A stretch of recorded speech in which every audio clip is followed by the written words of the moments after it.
다 같이 묵도드림으로 주일 낮 예배 하나님 앞에 드리겠습니다.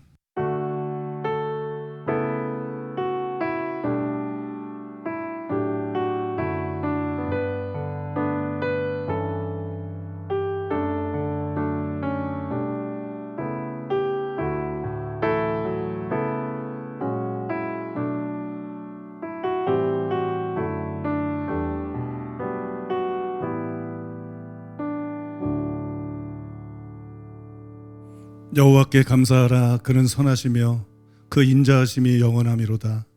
신들 중에 뛰어난 하나님께 감사하라. 그 인자하심이 영원하미로다. 주들 중에 뛰어난 주께 감사하라. 그 인자하심이 영원하미로다. 홀로 큰 기이한 일들을 행하시는 이에게 감사하라. 그 인자하심이 영원함이로다. 아멘. 우리 찬송가 3장 하나님께 드리겠습니다.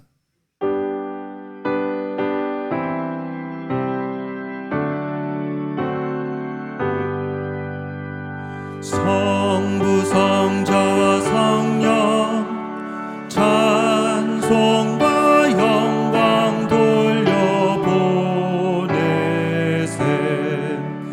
태초로 지금까지 또 영원 무궁토록 성삼위께 영광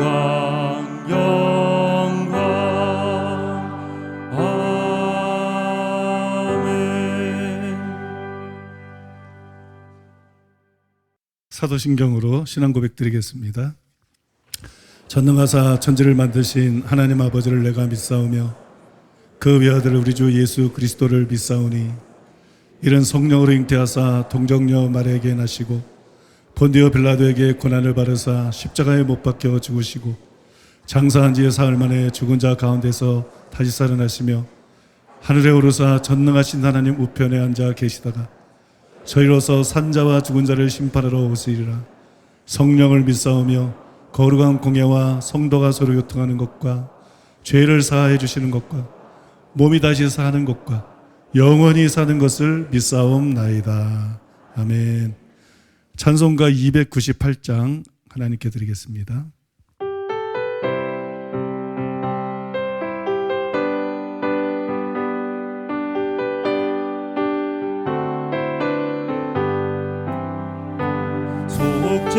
속죄하신 구세주를 내가 찬송하리라. 내게 자유 주시려고 주가 고난 당했네. 그 신 사랑 찬양하니 나의 죄 사하려고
본래는 제가 이 광고 때 좀 말씀을 드리려고 그랬는데 광고 때 말씀을 드리면 지교회 성도님들이 못 듣는다 그래가지고 그래서 미리 말씀드리는 건데요.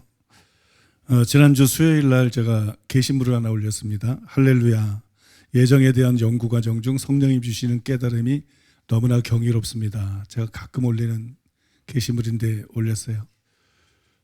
로마서 9장 25절에서 29절에 대해서 깊이 깨닫게 된 것인데 거기 칼빈의 예정이 틀렸다는 결정적인 증거 3가지가 나오기 때문에 굉장히 획기적인 그런 내용이었어요. 그래서 이제 그 깨달은 거를 4대지는 이미 완성이 됐는데 거기에다가 추가를 하다가 보니까 이 예정론의 설교 제 4대지가 몇 페이지인지 아세요? A4지로 119페이지예요. 그 4대지만 그러니까 2달 넘게 설교해야 될 그런 분량입니다. 제가 이걸 연구를 하다 보니까 이 예정론 연구나 예정론의 이해의 끝이 과연 어딘가 막 끝이 보이지 않게 계속 이렇게 새로운 것들이 나오고 또 정리가 되고 그래서 참 이게 신비롭더라고요. 그래서 뭐 그 내용들을 지금 여러분들에게 다 설명드릴 수도 없고 그 다음에 그 중에 일부라도 제가 지금 설명을 드릴 시간이 없어요. 그럼 이동기 목사님이 화가 납니다. 그 중에 일부라도 제가 여러분들이 말씀드릴 수는 없고 단지 그 중요성을 깨닫게 하기 위해서 2가지 선구를 통해서 문제 제기만 여러분들에게 제가 간단하게 좀 해드리려고 그러는데요. 제가 그 게시물 올리는 그 다음 날 또 위기가 왔어요. 로마서 9장 25절을 연구하다 보니까 베드로전서 2장 7절과 8절을 보게 되었습니다. 과정은 뭐 생략하고요. 거기 이렇게 기록되어 있습니다. 그러므로 믿는 너희에게는 보배이나 믿지 아니하는 자들에게는 건축자들의 버린 그 돌이 모퉁이의 머릿돌이 되고 또한 부딪히는 돌과 걸려 넘어지게 하는 바위가 되었다 하였느니라. 그들이 말씀을 순종하지 아니함으로 넘어지나니 이는 그들을 이렇게 정하신 것이라. 예수님을 모퉁이돌로 세웠는데 믿는 사람은 부끄러움을 당하지 않지만 믿지 않는 사람은 멸망을 당하죠. 그런데 이 믿지 않는 사람들이 말씀을 순종하지 아니함으로 걸려 넘어진다. 여기 말씀에 순종하지 않는 건 순종하지 않는 걸 말하는 게 아니라 복음에 대한 거기 때문에 복음을 완강하게 거부하는 거를 그렇게 말한 거예요. 복음을 완강하게 거부하고 믿지 않는 거를 표현한 건데 이들은 넘어진다. 근데 이는 그들을 이렇게 정하신 것이라 그랬어요. 그들이 이렇게 되도록 정하신 것이라. 그럼 뭐가 돼요? 칼빈에 의한 절대주권의 예정론이 되죠. 아마 여러분들 성경을 읽다가 이 구절이 굉장히 마음에 걸린 경험들이 많이 있을 거예요. 저도 읽다가 이게 굉장히 이건 또 뭐지? 막 머리가 징글징글 아파. 그래도 내가 막 아나? 그래서 그냥 궁금해하고만 넘어갔던 그런 구절인데요. 이 구절이 딱 대두가 된 거예요. 나는 어제 깨달았다고 3가지 증거를 깨달았다고 너무 좋아했는데 이게 해석이 안 되면 또 도루묵이 다 엎어지는 거죠. 그래서 이걸 가지고 제가 엄청 씨름을 했는데 주석에는 답이 없어요. 칼빈주의 입장에서만 답이 있고 알미니아는 내가 보니까 신학이 없어. 칼빈주의는 신학이 굉장히 발전했어.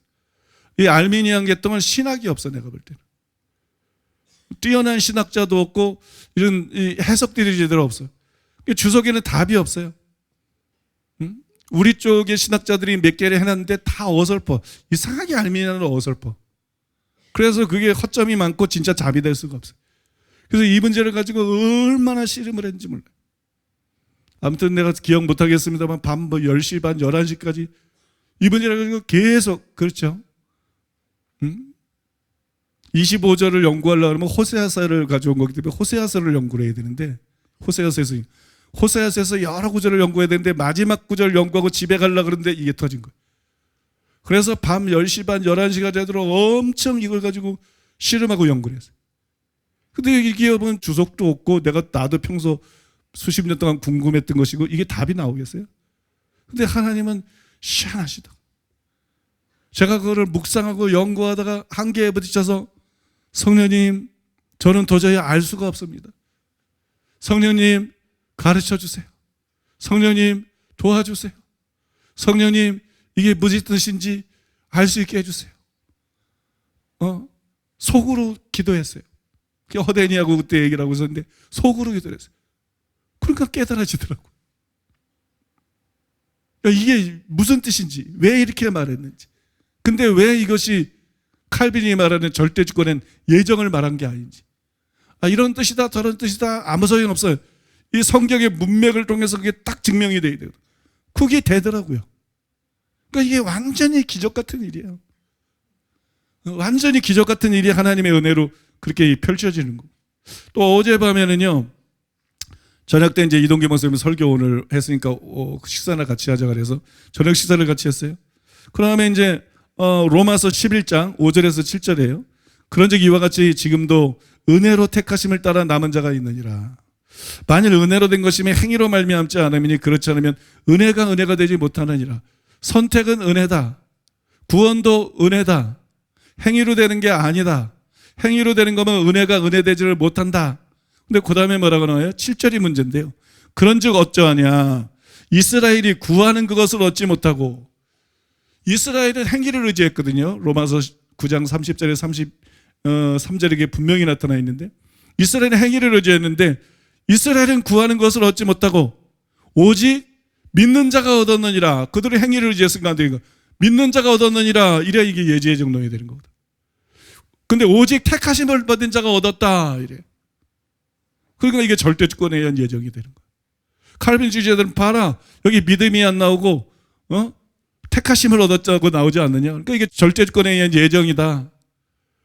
이거를 도대체 이게 왜 이렇게 말을 하는 거지? 왜 바울은 말을 이렇게 자꾸 이상하게 하지? 분명히 아닌데 왜 이렇게 말을 하지? 얼마나 고민했는지 몰라요. 그리고 또 엄청 연구를 해서 답을 만들어냈어요. 답을 만들어내고, 근데 어제 제가 저녁 식사를 하는데 그게 완전하지 않다.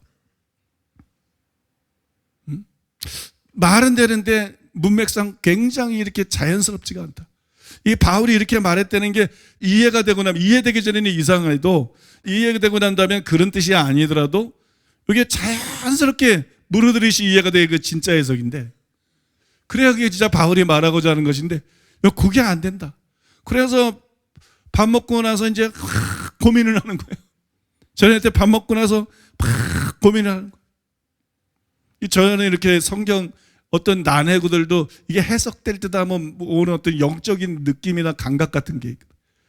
그런 영적인 느낌이나 감각이 있으면 내가 모르는데도 달려들거든.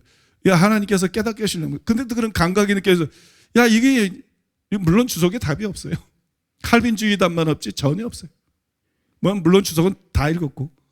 그러니 여러분 계속 이 말씀을 묵상하고 계속 신경을 곤두세워서 말씀을 머릿속에서 돌리고 묵상하고, 그런데 갑자기 이게 열리는 거예요. 내 눈을 열어서 주의 법에 기이한 것을 보게 하옵소서. 이게 신비적인 것 같습니까? 그냥 환상을 보듯이 눈을 열어줘가지고 그런 계통이 아니에요. 그걸 환상 보는 거하고 다른 거예요. 내 눈을 열어서 주의 법에 기이한 것을 보게, 하나님이 그냥 지혜를 주셔서 아니에요. 물론 지혜도 주십니다. 내 눈을 열어서 주의 법에 기이한 것이 어떻게 보이는지 아십니까? 그거는요, 티끌모아 태산이에요. 이 구절만 가지고는 이 구절을 몰라. 이 문단만 가지고는 이 문단을 몰라. 계속 착각이 일어나는 거예요. 로마서 9장도 예정, 로마서 11장도 예정. 9장 따로 연구하고 11장 따로 연구하고 그러면 정확한 의미를 몰라. 문맥인 줄 알아. 맞는 줄 알아. 정확한 해석이네. 근데 정확한 게 아니야. 그 순간 갑자기 뇌리에 스쳐가는 거예요. 로마서 9장, 로마서 10장, 로마서 11장. 여지껏은 로마서 11장에서만 이 7절을 앞뒤 9절 보면서 계속 본 거예요. 로마서 9장 내용이 뭐였지? 로마서 10장의 내용이 뭐였지? 로마서 11장의 내용이 뭐였지? 그러니까 이게 칼빈주의자들도 그렇고 저를 포함해서 알미니안 주의자들도 전부 프레임을 갖고 있는 거예요. 로마서 7장은 있는데 프레임을 갖고, 칼빈주의자들은 행위냐 은혜냐에 대해서 어떤 프레임을 갖고 있냐? 행위냐 절대주권이냐, 이런 프레임으로 보는 거예요.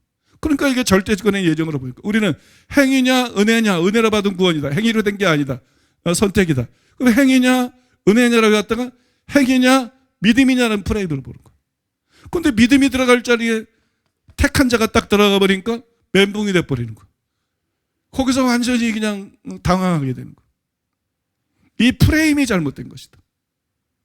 이거는 우리의 관점이고 우리의 프레임이고 9장, 10장, 11장을 쭉 보니까 처음으로 바울의 관점이 보이더라고요. 아, 바울은 지금 그 얘기를 하고 있는 게 아니구나. 바울은 지금 그 얘기를 하고 있는 게 아니라 바울은 지금 여기서 다른 얘기를 하고 있구나. 그러고 나서 보니까 여기서 택한 자가 들어가는 게 너무 자연스러운 거예요. 오늘 교회에 와서도 차를 세워놓고 허대니 목사님이 운전을 했는데 이 차를 세워놓고 차 안에서 이거를 더 정교하게 자꾸 우리는 점검을 해보는, 이 해석이 진짜 맞나? 정교하게 또 설명을 하고 녹음을 하고 그랬는데 그래서 더 완벽하게 완성이 됐는데 야, 정말 이 해석이 맞구나. 이게 정말 기가 막힌 해석입니다. 근데 지금 제가 말씀드리는 거는 나중에 여러분들이 이 설교를 할 때 설명을 들으면 다 이해가 되시겠지만, 그러면 이해가 되시겠지만 그냥 경천동지할 내용들이에요. 지구상에 없는 얘기. 어떤 주석이나 뭐 학자들이나 설교자들이 이거를 해석한 적이 없어요. 전부 칼빈주의 쪽으로만 각색을 했지. 이 성경 자체에 대해서 뭐 웨슬리나 이런 피니 계통에서 이걸 설명한 적이 없어요. 그래서 이 예정론 설교가 내가 죽기 전에 해야 될 설교가 너무 많아. 종말론도 있고 너무 많은 주제들이 있어요. 깨달은 것들이, 녹음해놓은 것들이 너무 많은 것들이 있어요. 그래 내가 다는 못하고 죽어도 적어도 죽기 전에 예정론 설교는 타고 죽어야 이게 진리의 회복이 그래도 전체적으로 어느 정도 완성이 되지 않을까. 근데 나는 그래서 예정론을 이 몸이 요새 이제 안 좋았을 때도 계속 연구를 해왔습니다. 계속 연구를 해왔는데 저는 예정론을 하나님이 이렇게 가르쳐 줄 줄은 몰랐어. 너무 어려운 주제이기 때문에 시도를 해보는 거지 내가 완벽하게 해석할 수 있을지도 몰랐고, 또 이렇게 깊게, 이렇게 철두철미하게, 이렇게 예정해가는 모든 난해 구절들을 해석이 불가능한, 지금까지 해석이 안 된 난해 구절들을 다 칼빈주의식으로만 해석이 됐지. 그래서 말씀이 왜곡이 됐지. 그거를 막 씨를 말리는 것 같아, 하나하나씩. 첫-도하씩. 그래서 참 느끼는 게 이게 참 하나님이 하시는 일이다. 정말 진리 회복을 위해서 하나님이 하세요. 내가 어떻게 이 일을 할 수가 있는가? 여러분, 수천 년, 수백 년을 통해서 해석이 안 된 것이 내가 어떻게 궁금함을 가지고 그날 저녁 때 한나절 고민을 한다고 그게 해석이 되겠어요? 근데 그런 일들이 저에게는 그냥 일상적으로 일어나고 있거든요. 일상적으로. 그러니 이거를 어찌 내가 신기한데, 내가. 아니, 이게 어떻게 해석이 되지? 이게 어떻게 이 짧은 시간에 이게 이렇게 해석이 되고 이게 어떻게 가능하지? 누구보다도요, 내가 그때마다 이게 어떻게 가능하지? 막 신기함을 느낀다. 그러니까 여러분, 이게 사람의 지혜가 아니고 사람이 무슨 잘난 게 아니고 이게 하나님의 은혜라고. 여러분 믿습니까? 하나님의 은혜예요. 지난주 435, 나 이렇게 길게 얘기했죠, 몰랐는데. 지난주 435도 죄송해요. 지난주 435도 제가 봤습니다만 기적이 아주 다른 시간보다 남다른 것 같아. 응? 굵직굵직한 기적들이 막 이런, 정말 치유의 강력한 강물이, 정말 치유의 강력한 강물이 우리 교회 안에 흐르고 있구나. 믿습니까? 한 시간 안에 그 정도의 치유의 간정이 나타날 수 있는 집회가 세계적으로도 내가 볼 때는 없습니다. 한 시간 안에 그 정도 수준의, 그 정도 다양한 기적 나는 게 지금 지구상에 있는가? 옛날에 뭐 대단한 하나님의 사람도 많았지만 현재 있는가? 정말 하나님께서 특별한 은혜를 붓고 계시구나. 그래서 여러분, 나는 솔직히 이 십자가 설교가 굉장히 난해하고 재미없고 어려운 설교이기 때문에 많이 떠나갈 줄 알았어요. 제가 설교도 직접 안 하고 많이 없어질 줄 알았어요. 근데 더 늘었어요. 그래서 나는 우리 성도들에 대해서 참 대단하다. 나만 대가리가 단단한 게 아니고 참 우리 성도들이 참 대단하다. 우리 성도들이 뭐 개개인적으로 차이가 있겠으면 우리 성도들이 참 귀하고 대단하다 그래. 나는 근데 이 십자가 설교를 하면서 내 속으로 이랬거든. 이 설교 듣고 버티기만 하고 있다가 예정론 설교만 들어라. 예정론 설교 듣게 되면 다 뿅 가가지고 그냥 딴 생각은 절대로 못하게 될 것이다. 여러분 기대하셔도 좋습니다. 그리고 제가 그날 게시물을 올리고 기도 부탁을 했는데 사실 해석이 거의 완성된 상태였기 때문에 이렇게 기도할 필요가 있나? 근데 뭐 게시물 올리니까 또 이제 기도 부탁한다 그랬는데 기도 부탁하기를 얼마나 잘했는지 몰라. 그 다음날 바로 뭐 이는 그들을 정하신 것이라 완전히 기겁할 만한 구절에 접하게 되고 계속 이게 뭐 전쟁터 같아요. 전쟁터 같아. 그래서 여러분들께서 기억하시고 열심히 기도해 주시고요. 그리고 기대하시기 바랍니다. 제가 뻥 안 치는 거는 알잖아요. 그죠? 옛날에 우리가 엿장사도 하고 호떡 장사도 하고 옛날에 우리 집안이 참 유명한 집안인데 엿장사, 호떡 장사, 고물 장사 뭐 안 해본 게 없는데 뻥튀기 장사는 안 했어요. 그래서 뻥튀기 장사, 뻥이요 이거는 안 해. 진실하게. 여러분 꼭 기대하시고 믿습니까? 기대하시기를 바랍니다. 그러면 이제 오늘 지난주에 설교가 굉장히 은혜스러웠죠, 그죠? 지난주에 설교 굉장히 저도 은혜 받고 여러분들도 많이 은혜 받고 댓글도 보니까 굉장히 은혜 받았다 그래서 제가 주중에 수양관에서 이동기 목사님께 전화를 해가지고 또 설교할 거 있습니까? 그러니까 없다 그러더라고.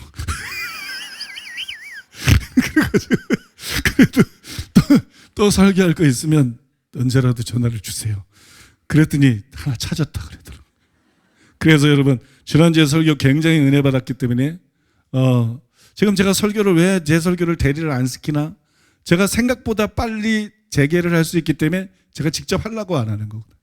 생각보다 빨리 재개할 수도 있다. 그래서 그런 거니까 아무튼 여러분 오늘 이제 목사님 그래서 다시 한번 제가 부탁을 드렸는데요.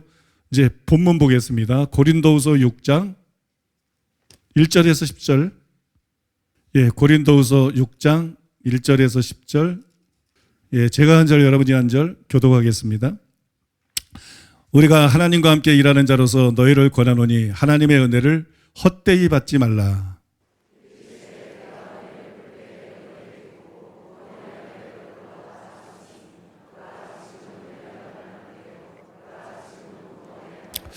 우리가 이 직분이 비방을 받지 않게 하려고 무엇에든지 아무에게도 거리끼지 않게 하고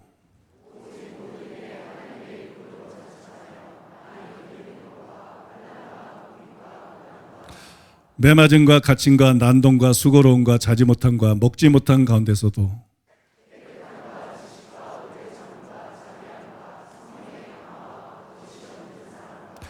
진리의 말씀과 하나님의 능력으로 의의 무기를 좌우해 가지고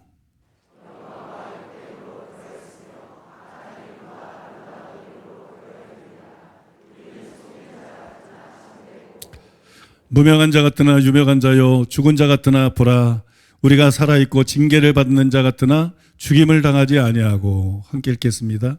근심하는 자 같으나 항상 기뻐하고 가난한 자 같으나 많은 사람을 부유하게 하고 아무것도 없는 자 같으나 모든 것을 가진 자로다. 우리 이동기 목사님이 말씀 맛집입니다. 그래서 여러분 오늘 기대하시고 큰 은혜가 될 줄로 믿습니다. 목사님이 예정론 말씀하셨는데 저도 들으면서 많이 빠져들어갔습니다. 계속 이 자리에서 말씀을 전하셨으면 좋으셨을 텐데 제가 대신 나와서 죄송합니다. 신학교 시절부터 잘 안 풀리던 게 예정론이었습니다. 다른 거 어느 정도 이해가 되는데 그게 참 어려웠어요. 그래서 이번 예정론에 대해서 너무 큰 기대를 갖고 있고 여러분도 기대를 가지시고 많은 기도 부탁드리겠습니다. 가끔 차를 타고 지방 도로를 달리다 보면은 마을 입구에 이런 현수막 걸린 것들을 종종 보게 됩니다. 정아무개 여사의 손자, 김누구누구의 아들 서울대 합격, 또는 사법고시 합격, 심지어는 대기업 합격, 삼성 합격, 성공 기원, 이제 이런 말을 보게 됩니다. 사람들은 그 현수막을 보고 네 집 아들인지 또는 네 집 딸인지 성공했네 라고 말할 수 있을 것입니다. 사람은 다 자기 성공을 추구하면서 삽니다. 그런데 사람마다 추구하는 성공의 목표가 다 다르죠. 각자가 추구하는 성공의 정의가 다 다를 것입니다. 여러분이 추구하는 성공의 정의는 무엇이고 여러분의 성공의 목표는 무엇입니까? 세상 기준에서의 성공과 성경에서 말씀하는 성공은 너무나도 다르고 이질적입니다. 그래서 성경에서 제시하는 삶의 모습을 보면서 일부 그리스도인들은 혼돈을 느끼기도 합니다. 이것이 어떻게 성공을 위한 삶이란 말인가? 사도 바울은 자신이 추구하는 삶을 진술하고 있는데 이 삶이 바로 우리에게 진짜 그리스도인으로서의 성공이 어떤 모습인가를 보여줄 수 있습니다. 고린도후서 6장 9절에서 10절 아까 읽은 말씀인데요. 무명한 자 같으나 유명한 자요 죽은 자 같으나 보라 우리가 살아있고 징계를 받는 자 같으나 죽임을 당하지 아니하고 근심하는 자 같으나 항상 기뻐하고 가난한 자 같으나 많은 사람을 부여하게 하고 아무것도 없는 자 같으나 모든 것을 가진 자로다. 바울과 동역자들의 진정한 모습을 본다면 결국 그들은 참된 자요 유명한 자요 죽지 않고 산 자요 항상 기뻐하고 많은 사람들을 부여하게 하고 모든 것을 가진 자로다 고백하고 있습니다. 유명하고 항상 기뻐하고 많은 사람을 부여케 하고 모든 것을 가진 자는 분명 성공한 삶을 살고 있는 것일 겁니다. 이것이 성공이 아니면 무엇이겠습니까? 그런데 이 말씀이 이해가 됩니까? 지금 현실은 어떻다는 거예요? 어쨌든 지금 현실은 무명한 자요 죽은 자와 같이 살고 징계받는 자 같고 근심하는 자와 같고 가난하고 아무것도 없는 자와 같고 그렇게 살고 있다는 것입니다. 세상 기준으로 보면 이것은 분명 성공과 거리가 있는 모습입니다. 오히려 실패한 모습처럼 보일 수 있습니다. 그런데 사실은 그렇지 않다는 거예요. 아무것도 없는데 모든 것을 가진 자라고 말씀합니다. 이 말씀을 이해하지 못하고 깨닫지 못하면 우리는 이렇게 구질구질한 삶을 살기 싫습니다 라고 말하기 쉽습니다. 이것이 어떻게 성공적인 삶입니까? 라고 반문할 수 있습니다. 그래서 교회 다니면서 성경이 제시하는 성공을 추구하지 않고 세상의 성공을 추구하는 자들이 많습니다. 물론 이들은 열심히 예배에 참석하고 기도도 열심히 합니다. 그런데 자신의 성공을 위해 기도하며 삽니다. 물론 밝은 읽은 구절들은 바울이 사도로서 자신의 삶을 진술하고 있는 것입니다. 이 본문은 성공을 주제로 다루는 본문이 아닙니다. 그런데요, 여기서 자신의 삶을 성도들이 따를 수 있는 모범으로 보여주고 있습니다. 그 모범을 따르는 것이 바로 우리에게 성공적인 삶, 그리스도인으로서 성공의 삶인 줄 믿으시길 바랍니다. 그리고 이런 내용은 성경에서 우리에게 제시하는 성공적인 신앙인의 모습과 다르지 않습니다. 성경에서 우리에게 제시하는 바가 무엇입니까? 한번 따라해 주시길 바랍니다. 첫 번째로 인생의 진정한 성공은 궁극적인 구원에 이르는 것입니다. 오늘 6장 1절 2절은 이렇게 시작합니다. 우리가 하나님과 함께 일하는 자로서 너희를 권하노니 하나님의 은혜를 헛되이 받지 말라. 이르시되 내가 은혜 베풀 때 너희에게 듣고 구원의 날에 너를 도왔다 하셨으니 보라 지금은 은혜 받을 만한 때요 보라 지금은 구원의 날이로다. 세상 사람들은 성공하기 위해 애쓰고 노력합니다. 대기업에 합격하면 성공에 가까워졌다고 여깁니다. 자기 명의의 부동산 건물이 있으면 성공했다고 여기기도 합니다. 사업체가 증가되고 늘어나면 또 자산이 많이 확보되면 또 성공을 했다고 여기기도 합니다. 성경에 이와 같은 성공한 인물이 등장을 합니다. 누가복음 12장 16절 19절 우리 한 절씩 교독하겠습니다. 또 비유로 그들에게 말하여 이르시되 한 부자가 그 밭에 소출이 풍성하매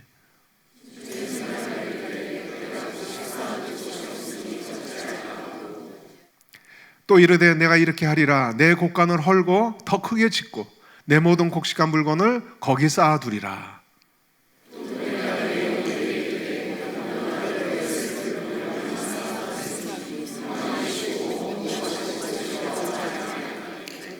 여기서 곡간, 창고는요 당시에는 곡식만 보관하는 장소가 아니었습니다. 오늘날 중소도매업처럼 물품을 요구하는 사람에게 파는 마트와 같은 역할도 했습니다. 그러니까 곡간을 헐고 더 크게 짓는다는 것은 사업체의 확장이죠. 이것은 말 그대로 성공 가도를 달리고 있는 인생의 모습을 보여주고 있습니다. 이 부자는 오늘날 세상 기준으로 봐도 분명히 성공한 사람입니다.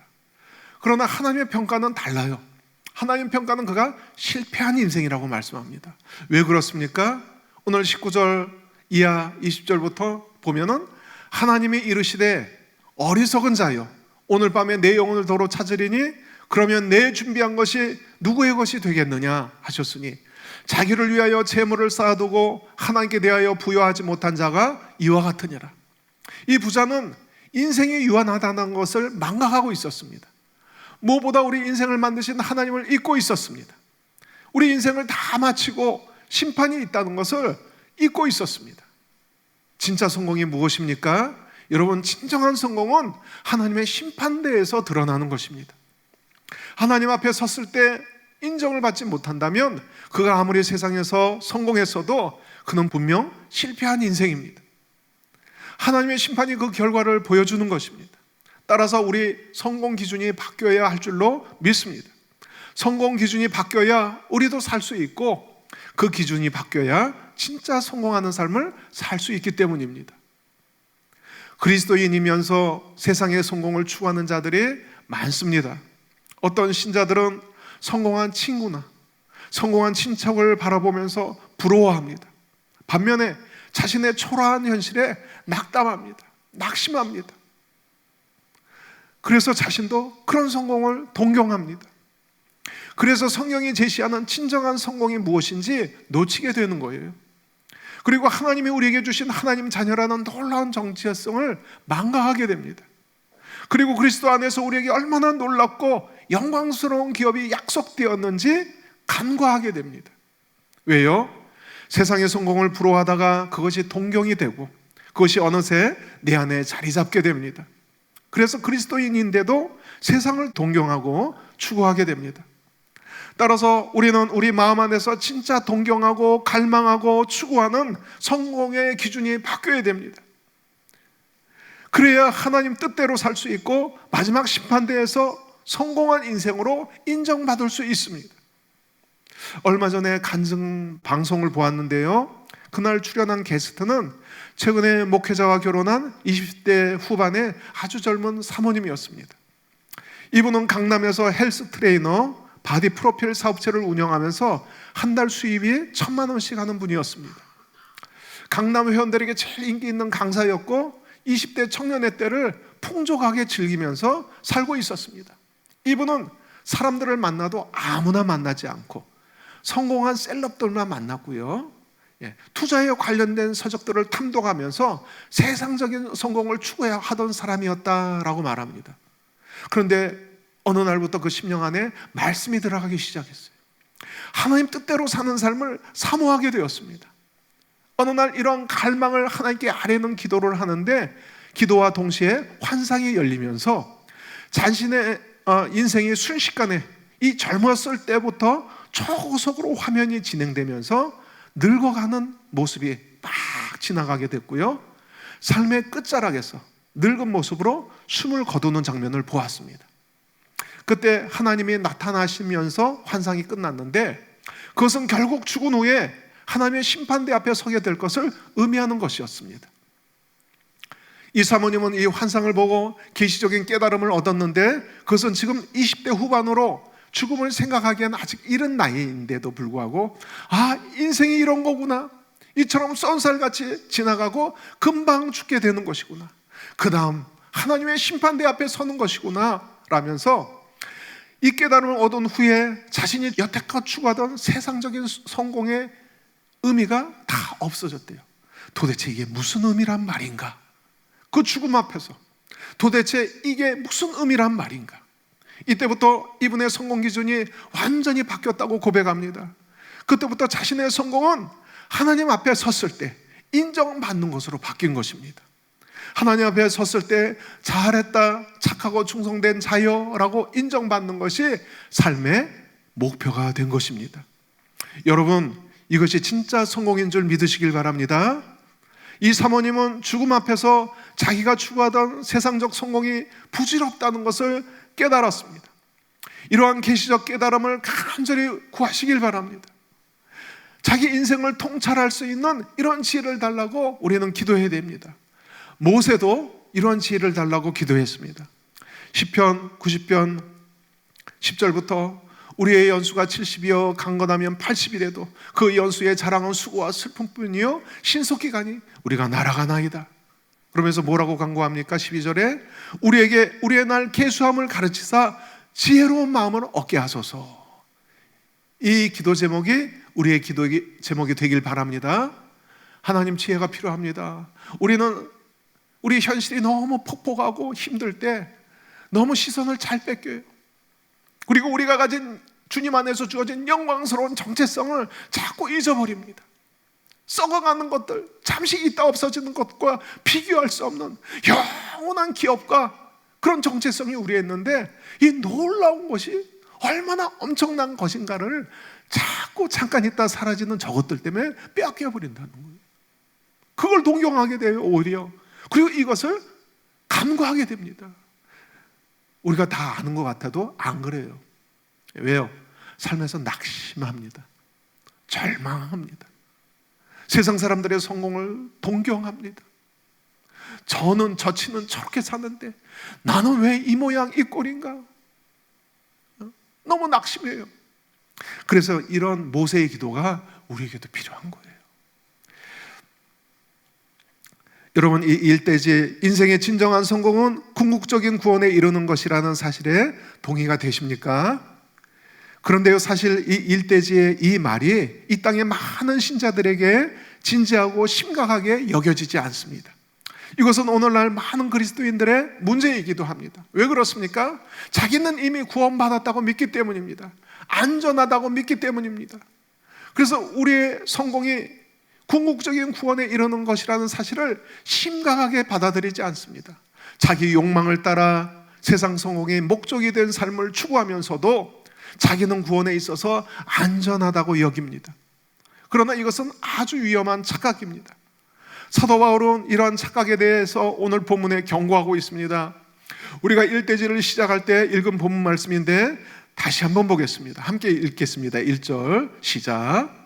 우리가 하나님께 함께 일하는 자로서 너희를 권하노니 하나님의 은혜를 헛되이 받지 말라.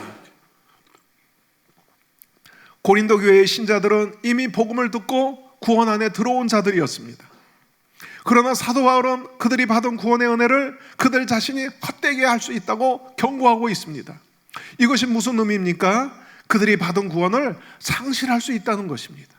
물론 일부의 학자는 여기서 은혜를 헛되이 받지 말라는 권면을 다르게 해석하기도 합니다.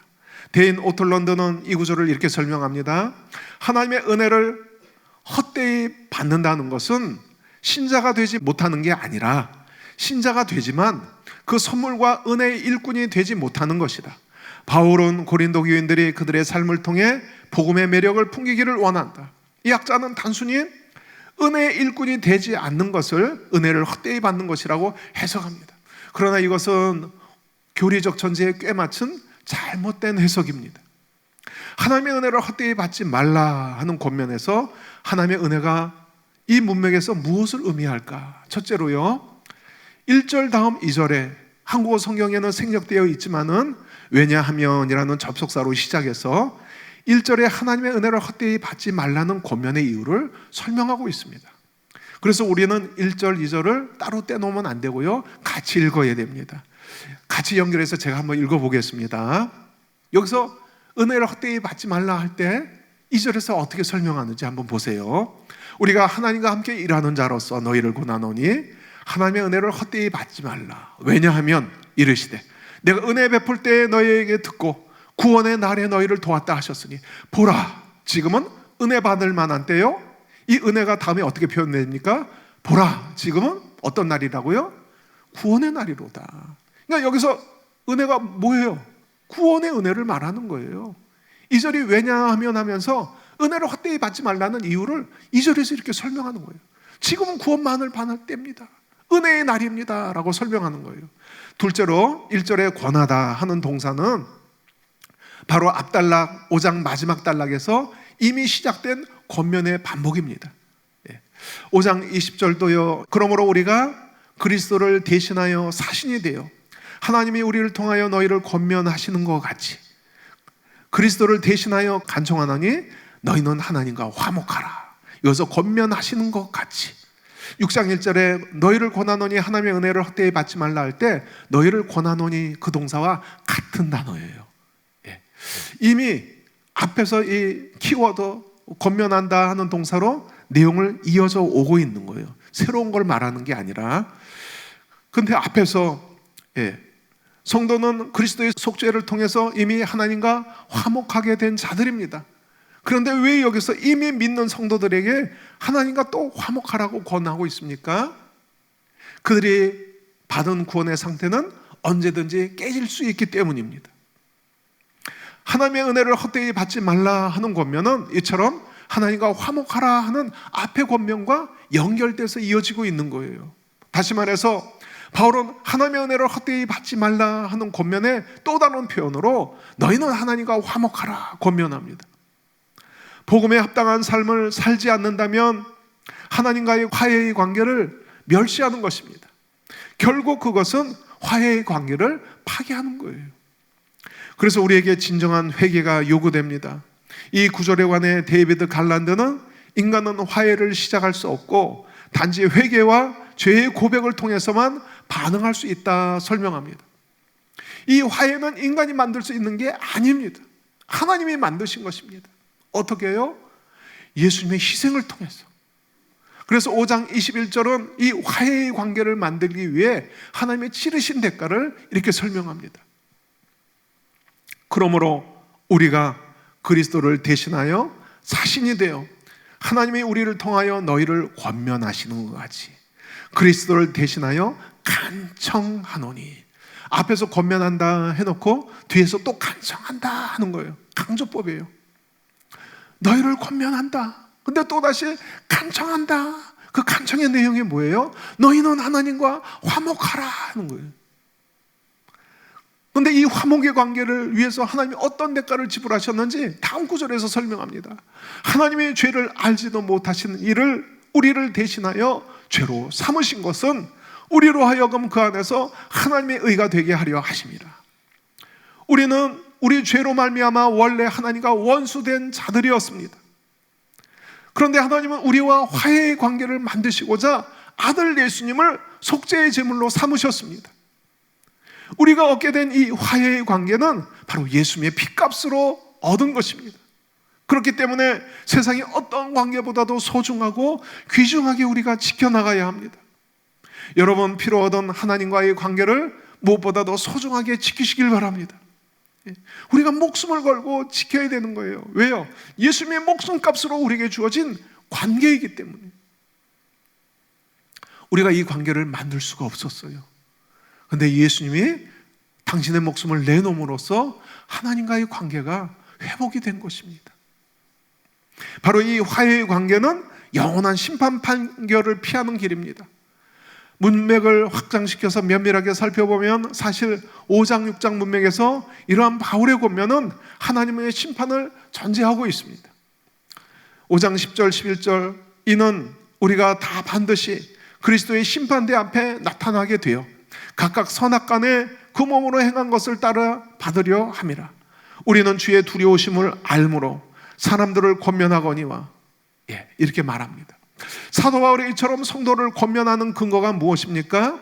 우리는 주의 두려우심을 알므로 사람들을 권면하는. 주의 두려우심을 안다는 게 앞에 심판대, 그리스도의 심판대를 전제하고 있는 표현입니다. 알므로, 주의 두려우심을 알므로 권면하노라 하는 게 뒤에 가서 너희는 간청하노니 하나님과 화목하라. 그리고 내가 너희에게 권면하노니 하나님의 은혜를 헛되이 받지 말라 하는 말씀으로 이어지고 있는 거예요. 이해가 되시죠, 여러분? 이 문맥이 하나님의 심판대부터 시작되는 거예요. 구원 안에 들어와 있어도 너희는 하나님과 화목하라 하신 말씀에 담긴 경고처럼 하나님과 관계에서 벗어난다면 그는 성공한 사람이 아니라 분명히 실패한 자입니다. 하나님의 은혜를 헛되이 받지 말라는 말씀처럼 그 은혜를 지키지 못한 자는 실패한 자입니다. 그런데 이 실패를 생각할 때 너무나 마음이 아픈 것은 이 실패의 결과가 영원한 심판이기 때문입니다. 여러분, 세상에서 실패는 다시 재기할 수 있습니다. 그런 가능성이 있습니다. 그러나 이 실패는 영원히 재기할 수 없습니다.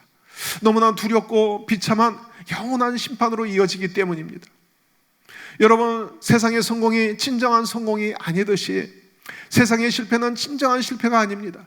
그것은 만회될 수 있습니다. 그러나 궁극적인 구원에서 실패하는 것이야말로 진짜 인생의 실패입니다. 다시 돌이킬 수 없기 때문입니다. 재기할 수 없기 때문입니다. 그러니 우리는 어떤 실패를 더 두려워해야 하겠습니까? 반대로 어떤 성공을 더 갈망해야 하겠습니까? 여러분, 그리스도인은 세상에서 성공하면 안 된다는 말씀이 절대 아닙니다. 우리가 세상에서도 자기 분야에서도 탁월한 자가 되도록 노력하고 애써야 합니다. 그래야 세상에서 선한 영향력을 더 발휘할 수 있습니다. 기도만 많이 하고 세상에서 무능한 자가 되어서는 안 됩니다. 분명 하나님은 우리에게 이 땅에서도 성공의 복을 주시길 원합니다. 이걸 믿으시길 바랍니다. 하나님은 당신의 자녀들에게 이 땅에서도 풍성한 복을 주시길 원하세요. 그러나 우리의 마음 중심에서 진정으로 추구하는 것은 잠깐 있다 사라지는 이 땅의 성공이 아니라 영원한 성공이어야 합니다. 하나님 나라에서의 성공은 그 결과가 영원합니다. 따라서 우리는 성경이 제시하는 성공이야말로 얼마나 영광스럽고 사모할 만한 것인지 심령으로 깨달아야만 합니다. 두 번째, 또 따라해 주시길 바랍니다. 인생의 진정한 성공은 예수님을 닮는 참 제자가 되는 것입니다. 고린도후서 4장 오늘 본문 4절 5절 보니까 사도 바울이 어떤 삶을 살았는지를 보여주고 있습니다. 4절에 오직 모든 일에 하나님의 일꾼으로 자천하여 많이 견디는 것과 환난과 궁핍과 고난과 매맞음과 갇힘과 난동과 수고로움과 자지 못함과 먹지 못함 가운데서도, 자, 이 모습을 잘 보세요. 세상 기준으로 보면 이게 어떻게 성공한 모습으로 보입니까? 그러나 사도 바울은 자기 십자가를 지고 나를 따르라는 이 제자도에 충실한 삶을 추구했습니다. 이것은 예수님이 가셨던 십자가의 길을 따르는 삶입니다. 우리는 여기서 성공에 대한 말이 없지만 진짜 성공이 무엇인지 읽어낼 수 있어야 돼요. 그것을 엿볼 수 있어야 돼요. 이렇게 비참해 보이는 삶이, 제자도의 충실한 삶이 사도 바울이 성도들에게 보여주는 이 모범이야말로 우리가 진짜 어떤 것이 성공인가를 삶의 모범으로 보여주고 있는 것입니다. 이것은 다른 말로 예수님께서 사람들의 구원을 위해 십자가를 지신 것처럼 제자로서 사람들의 구원을 위해 기꺼이 대가 지불을 하는 삶으로 나타나고 있습니다. 즉, 사람들을 위한 주님의 사랑을 받드는 삶입니다. 사도 바울은 이러한 자신을 본받으라 그의 서신에서 두 곳에서 말씀합니다. 너희는 나를 본받는 자 되라. 그가 이렇게 말할 수 있었던 것은 자신이 누구보다도 주님을 닮는 삶을 살아왔기 때문입니다. 그래서 성도들에게 이것을 요구할 수 있었습니다. 그리고 성도들은 그 본을 따랐습니다. 이런 이유로 데살로니가전서 1장 6절 7절에 이렇게 말씀합니다. 또 너희는 많은 환난 가운데서 성령의 기쁨으로 말씀을 받아 우리와 주를 본받은 자가 되었으니 그러므로 너희가 마게도냐와 아가야에 있는 모든 믿는 자의 본이 되었노라. 주님과 사도를 본받는 것, 그래서 모든 믿는 자의 본이 되는 것, 이게 신앙인으로서 성공적인 삶이라는 것을 우리는 깨달을 수 있습니다. 그래서 바울의 사역에서 주님을 따르기 위해 감수하는 대가 지불의 삶에서도 주님을 닮은 성품들의 특징들을 잘 나타내 보여주고 있습니다.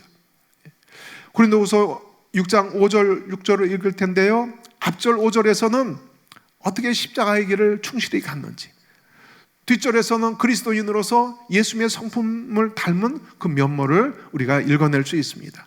5절에 매맞음과 갇힘과 난동과 수고로움과 자지 못함과 먹지 못함 가운데서도, 6절에 깨끗함과 지식과 오래 참음과 자비함과 성령의 감화와 거짓 없는 사랑과.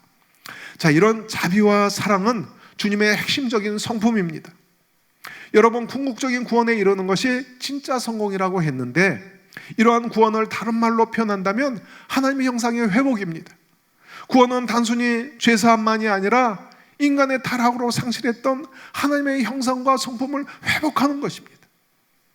그래서 신약 성경은 이것을 영광에서 영광으로 주의 형상을 닮아가는 것이라고 표현합니다.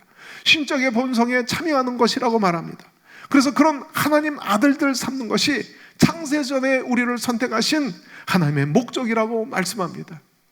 이것이 구원의 다른 표현이요, 구원의 진정한 목적입니다. 뭐가요? 그리스도를 닮는 자녀들이 되는 것.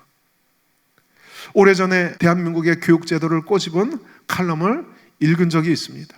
참 오래되긴 했는데요, 그 내용을 간추리면 이와 같습니다. 미국의 이민해서 살고 있는 한인 2세가 명문 컬럼비아대의 의과대학에 지원했습니다. 공부를 아주 잘해서 SAT 시험에 만점을 받았습니다. 집안 형편도 부유해서 합격은 따놓은 당상이라고 믿었습니다. 그런데요, 예상외로 불합격 통지서가 날라왔습니다. 불합격 사유란에는 이렇게 적혀 있었습니다. 귀하의 성적은 아주 우수합니다. 학업을 위한 가정의 경제적 조건이나 여러 조건도 만족스럽습니다. 그런데 귀하의 서류 어디를 보아도 헌혈했다는 기록이 없습니다. 남을 위해서 헌혈한 경험도 없는 귀하가 어떻게 환자를 돌볼 수 있겠습니까? 우리는 귀하가 의사 될 자격을 결여하고 있다고 판단합니다. 충격적이죠. 예. 그 칼럼에서 꼬집은 것이 바로 이것입니다. 이런 불합격 사유가 우리나라 교육제도와는 너무 다르다는 거예요. 우리나라는 오직 공부만 잘하면 다 합격인데, 그러지 않습니까? 그래서 우리나라 교육제도는 자기중심적인 성공을 추구하는 이기주의자들을 양산할 수 있다는 것입니다. 미국 사회의 판단 기준이 이처럼 우리와 다른 것은 그나마 기독교 정신이 스며있기 때문입니다. 아무리 세속화되었어도 곳곳에 이런 정신이 아직 남아있는 거예요. 이런 정신은 이기주의 반대말인 이타주의로 표현될 수 있습니다. 기독교 정신, 다른 말로 신앙의 본질이 무엇입니까? 단순히 열심히 믿는 것입니까? 어느 매체에서 한국교회 신자들이 가진 믿음의 열심을 비판했습니다. 열심히 뭐가 잘못 있다고 비판해요? 열심은 좋은 거 아닙니까? 근데 열심히 교회 생활을 하는데 그 믿음의 실체를 볼 수 없다고. 믿음은 그 사람의 성품과 삶으로 나타내는 실체가 반드시 있어야 되는데 그것을 볼 수 없다고. 즉 그리스도를 닮은 품격을 보여주지 못해서 불신 세상에서 손가락질을 당하고 있다는 내용이었습니다. 이처럼 여러분, 믿음에는 실체가 있어야 돼요. 믿음이 어떤 추상적 개념이 아니잖아요. 그럼 그 실체가 무엇입니까? 바로 주님의 성품이에요. 핵심으로 표현하자면 바로 사랑입니다. 사도 바울은 궁극적인 구원, 미래적 칭의에 이르는 믿음의 실체를 바로 사랑이라고 표현했습니다. 우리가 잘 알고 있는 말씀이죠. 갈라디아서 5장 5절 6절 한 목소리 한번 읽어보겠습니다. 시작.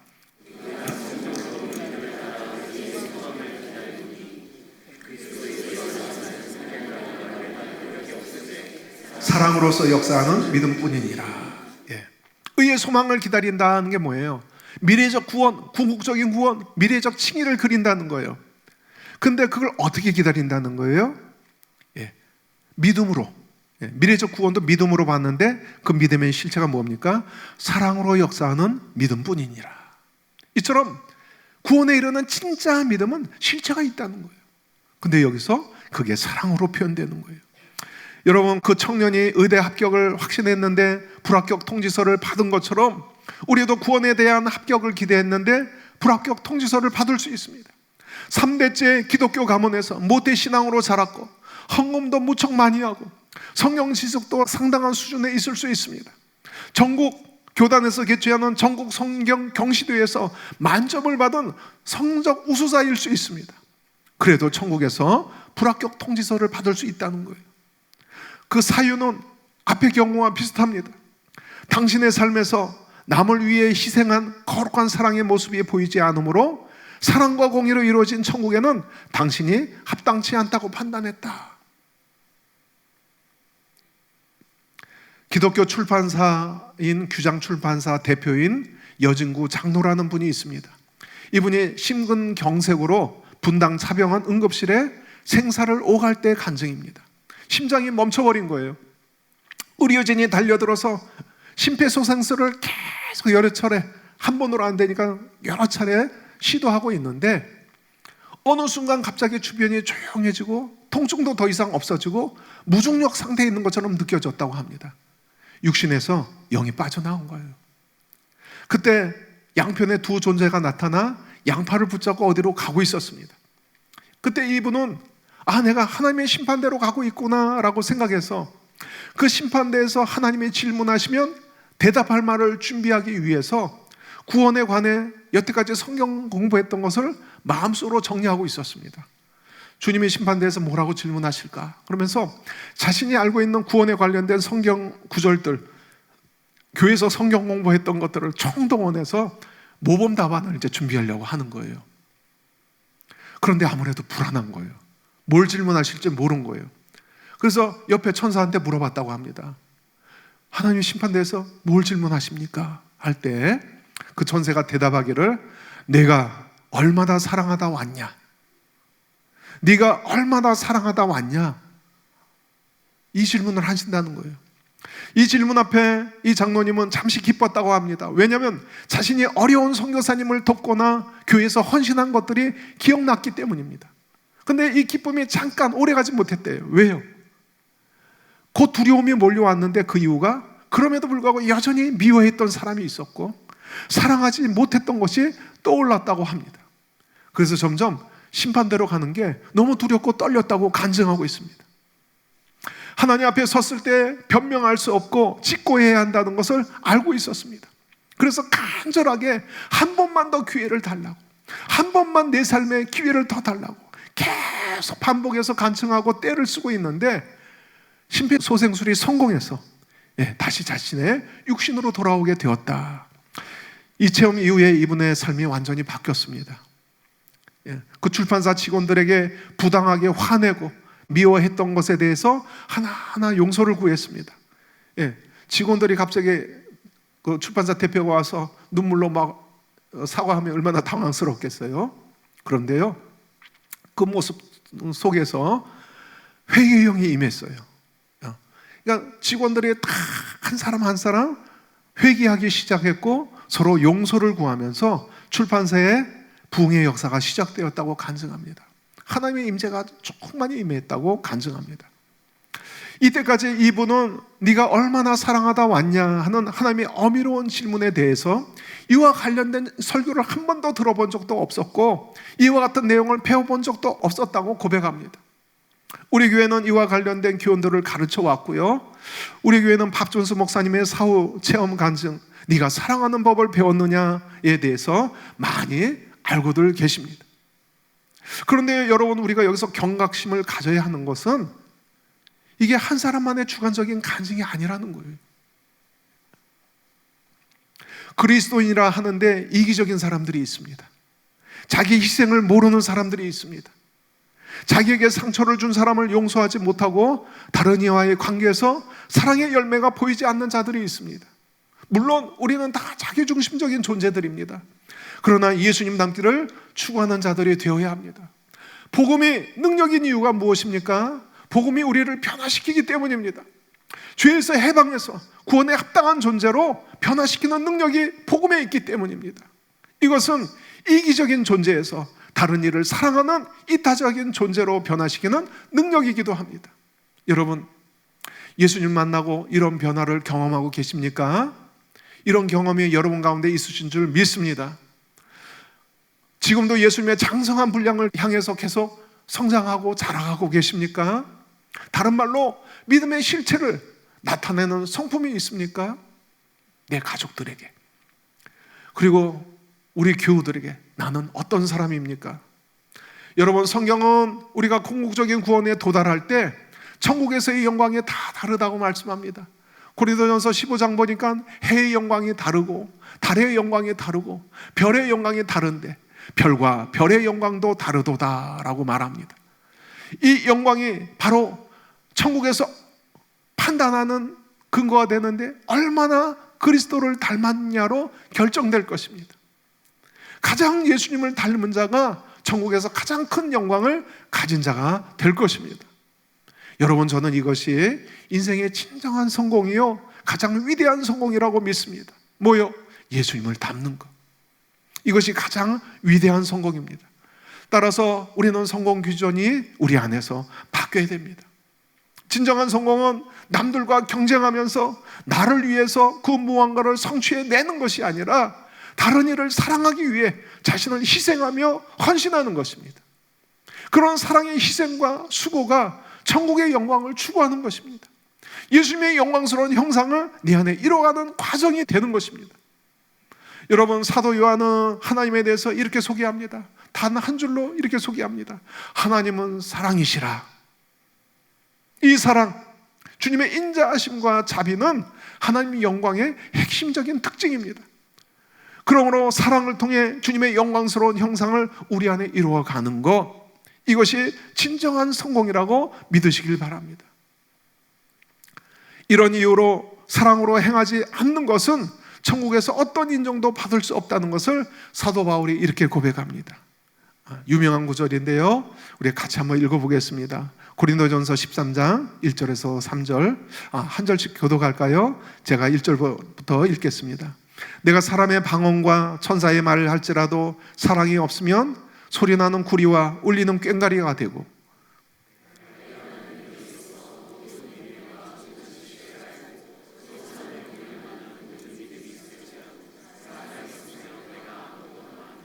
삼 절 같이 읽겠습니다. 내가 내게 있는 모든 것으로 구제하고 또 내 몸을 불사르게 내줄지라도 사랑이 없으면 내게 아무 유익이 없느니라. 이렇게 대단한 능력이 있는데 산을 옮길 만한 믿음이 있습니다. 모든 것을 후지하고 자기 몸을 불사르게 내줄 헌신도 있습니다. 얼마나 대단한 신앙입니까? 얼마나 대단한 믿음입니까?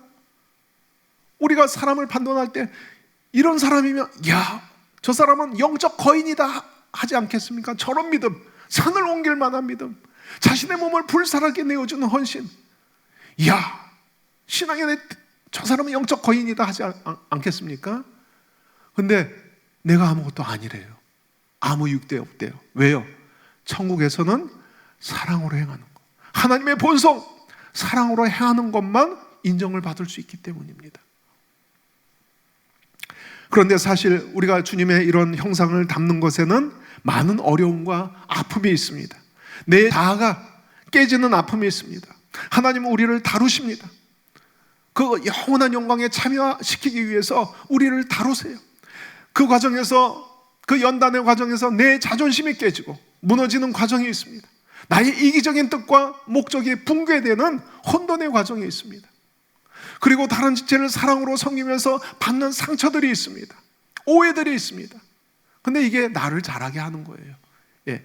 이게 순기능이, 역기능만 있는 게 아니에요. 우리는 상처받았어 하면 상처받았어, 상처만 생각하는데 그게 역기능만 있는 게 아니라 순기능이 있어요. 뭐예요? 그리스도의 형상을 내 안에 이뤄가는 것입니다. 이걸 믿으시길 바랍니다.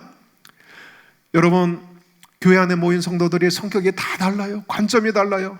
그리고 다 성숙한 성도들이 아니기 때문에 사랑으로 섬기는 자리에 항상 상처와 오해받는 것을 피할 수 없습니다.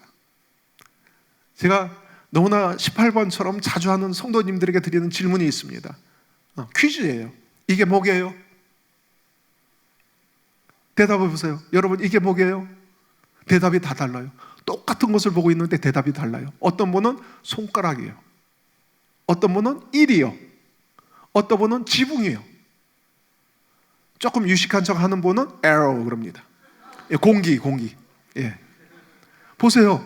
똑같은 걸 보는데 대답이 다 다르잖아요. 근데 교회 안에 어떻게 충돌이 없습니까?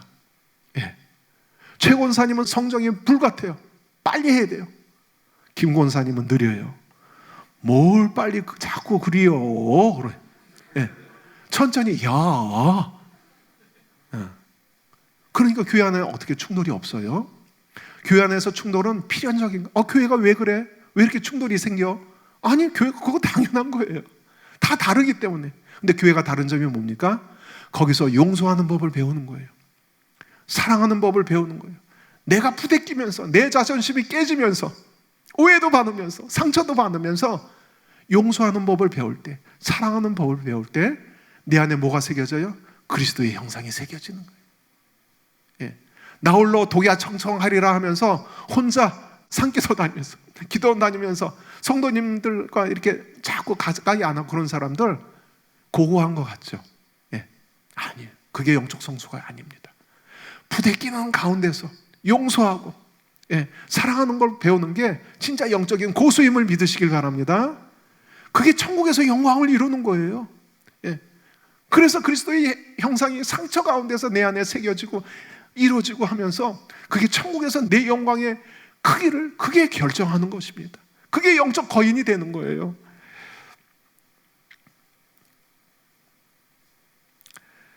여러분, 천국에서 지극한 영광의 반열에 참여하는 것을 우리가 추구하는 인생 성공의 목표로 삼으시길 바랍니다. 이제 세 번째 한번 따라해 주시길 바랍니다. 인생의 진정한 성공은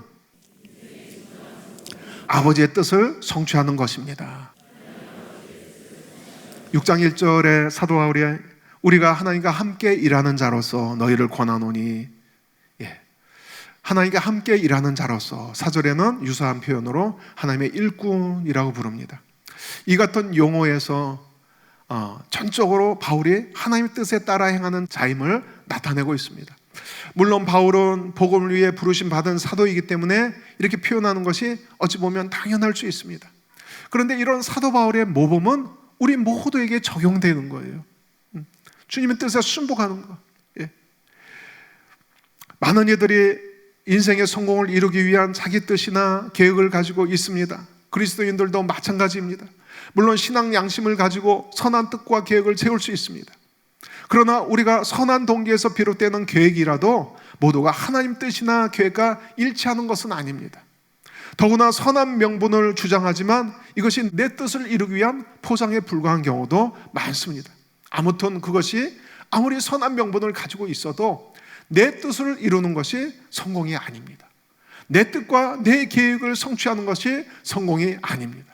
하나님 아버지의 뜻을 이루는 것이 진짜 성공인 줄 믿으시길 바랍니다. 따라서 내 삶에 대한 모든 주권을 주님께 내드려야 됩니다.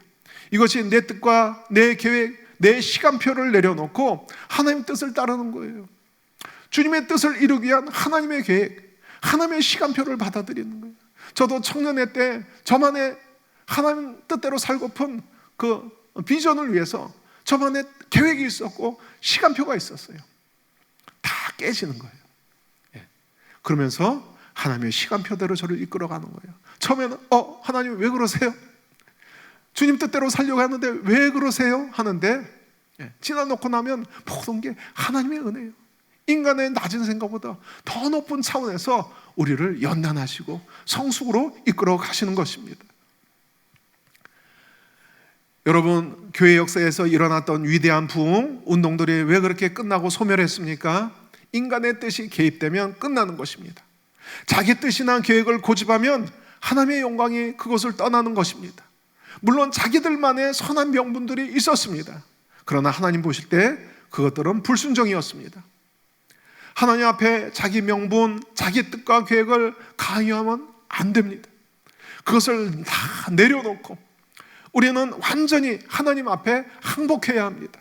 내 판단, 내가 원하는 뜻, 내 시간, 내 스케줄을 다 그 앞에 내려놓으시길 바랍니다. 하나님만이 완전하신 분입니다. 주님만이 진정한 선이고 사랑이십니다. 하나님만이 진정한 정의요 선과 악을 판단한 분이십니다. 하나님이 완전한 지혜를 갖고 계신 분입니다. 반면 아무리 선한 명분을 내세워도 우리 인간의 뜻은 언제나 변질될 수 있습니다. 우리 지혜는 너무나도 보잘것없습니다. 한 치 앞도 내다볼 수 없는 게 인간의 지혜와 지식입니다. 우리의 의로움은 우리 죄성 때문에 너무나도 쉽게 왜곡되거나 변질이 되고, 우리의 판단은 완전하지 않습니다. 그래서 완전하신 주님의 뜻에 굴복하는 것이 우리에게 요구됩니다. 주님의 지극히 선하고 순수한 사랑에서 비롯된 주님의 뜻에 인간의 뜻이 개입되면은 변질되고 깨지게 맙니다. 교회 역사에서 하나님께서 일으키신 운동들이 그렇게 변질되고 깨졌습니다. 저도 청년회 때 세계 선교를 꿈꾸면서 밤을 지새워 열정적으로 기도하는 선교단체에 있었습니다. 추운 겨울에도 산기도를 가서 그 눈이 이렇게 쌓여 있는데 발이 퍽퍽 들어가는 눈길 쌓인 곳에도 라면 박스를 깔고 새벽까지 부르짖는 열심히 있는 공동체였어요. 그래서 영적 체험도 많았고 하나님이 이 단체에 주신 거룩한 비전도 있었습니다. 그러나 결국 분열되고 깨졌습니다. 하나님의 거룩한 뜻에 아무리 명분이 있어도 인간의 생각, 인간의 자존심, 인간의 뜻이 개입되면 안 되는 것이에요. 그래서 우리는 철저하게 주님 뜻에 순복해야 됩니다. 깨져야 됩니다. 하나님이 성령을 통해서 한 흐름으로 이끌고 가시는데 나는 그렇게 생각 안 합니다. 제 판단은 달라요. 여러분, 이게 민주주의가 아니에요. 망고 자기 생각일 때가 너무 많아요. 하나님 앞에 다 항복해야 돼요. 그래야 나를 위한 하나님의 완전한 스케줄이 완성이 될 수 있어요. 우리 공동체를 향한 하나님의 온전한 뜻이 성취될 수 있습니다.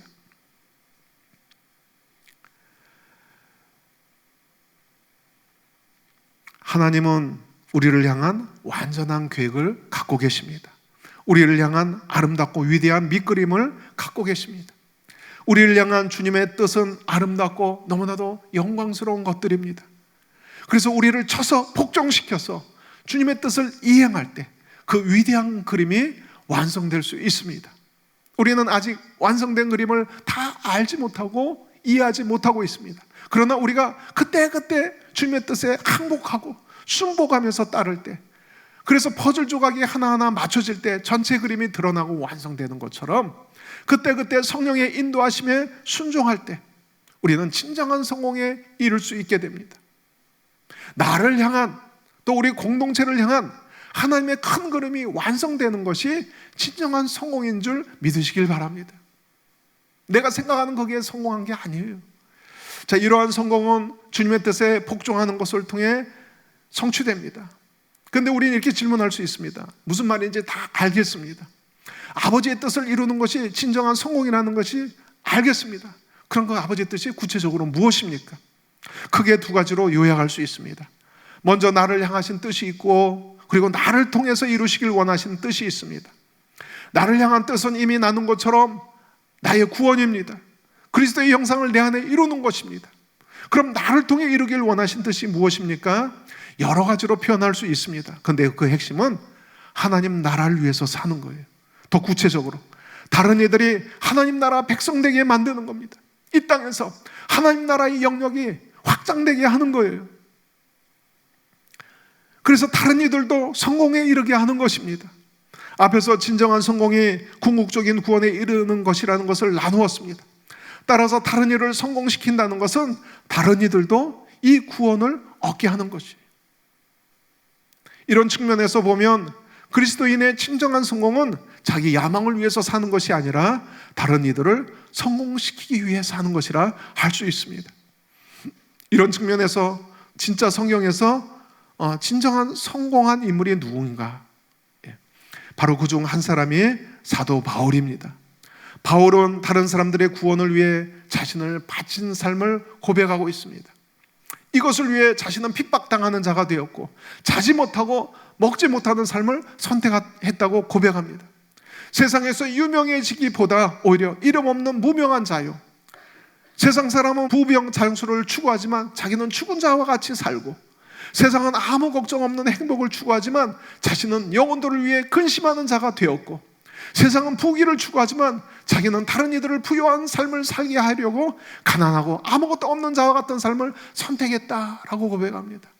바로 영혼들을 위한 주님의 뜨거운 사랑으로 그런 삶을 선택한 것이에요.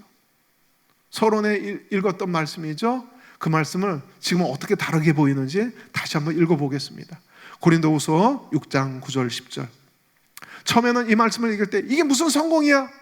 이런 성공이면 난 안 할 거야 라는 것을 예시를 드렸죠. 근데 여러분, 진정한 성공이 무엇인가를 걸 우리가 다 살펴왔습니다. 바울이 왜 이런 삶을 사는 게 성공인지 다시 한번 읽겠습니다.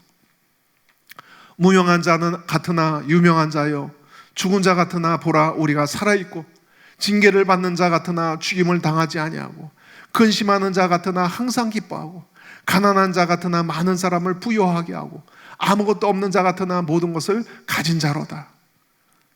이처럼 실패한 인생처럼 보여도 천국에서 이보다 더 숭고하고 위대한 삶은 없을 것입니다.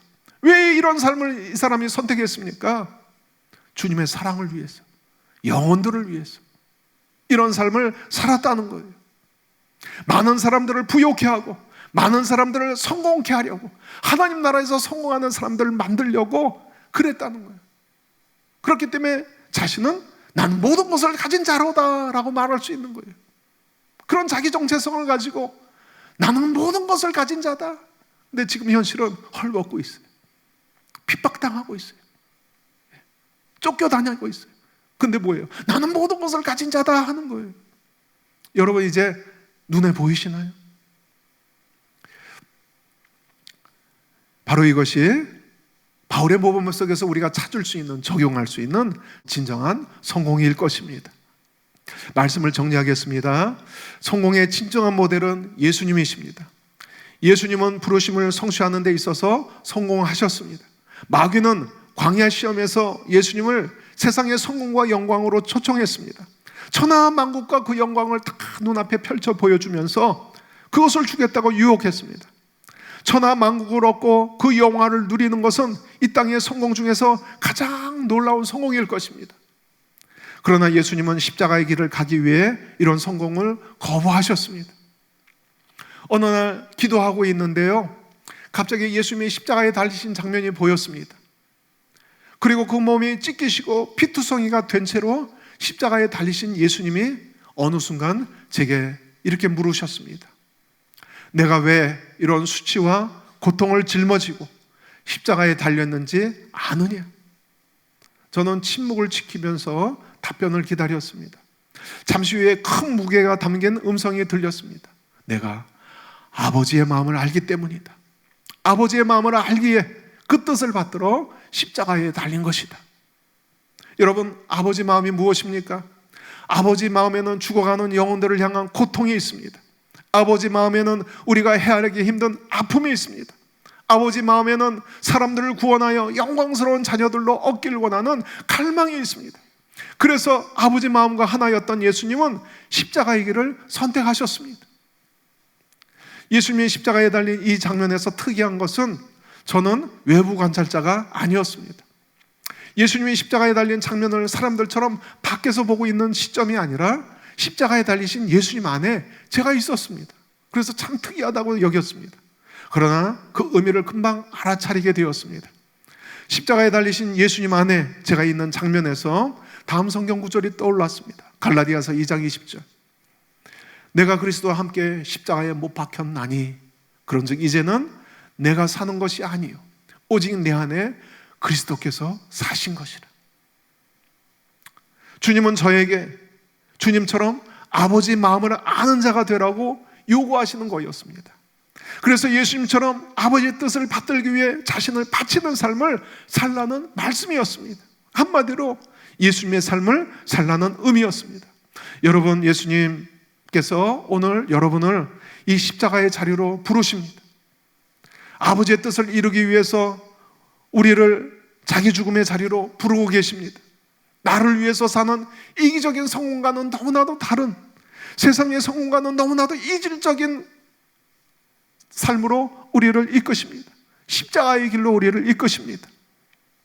아버지 마음이 내 안에 있어서 그 뜻을 이루기 위해서, 그 사랑을 이루기 위해서 내 자신을 드리는 삶으로 부르십니다. 여러분 기억하시길 바랍니다. 주님은 당신의 십자가의 죽음을 영광이라고 표현하셨습니다. 세상에 썩어질 영광과 비교할 수 없는 예수님의 영광은, 천국의 영광은 다른 사람들을 위해 자신을 내어주는 고귀한 사랑으로 나타나는 거예요. 사랑, 이것이 천국 영광의 핵심적인 가치임을 믿으시길 바랍니다. 장차 주님의 심판대 앞에 우리가 서게 될 때 우리가 받게 될 질문, 그 질문의 핵심 내용이 이것일 것입니다. 자기의 이기적인 성공을 위해서 사는 것이 아니라 다른 이들을 성공시키는 것, 이것을 위해서 자신의 삶을 헌신하고 희생하고 드렸던 삶, 바로 이것이 진짜 영광이라는 것을 성경이 말씀하고 있습니다. 여러분, 세상에서의 성공을 삶의 목적으로 추구했던 자들은 하나님 심판대 앞에 섰을 때 자신이 성공이라고 여겼던 삶을 수치스럽게 여길 것입니다. 그것을 후회할 것입니다. 주님 앞에서 후회하지 않는 자가 진짜 성공한 자입니다. 이 시간 우리가 기도할 때 결단하시길 바랍니다.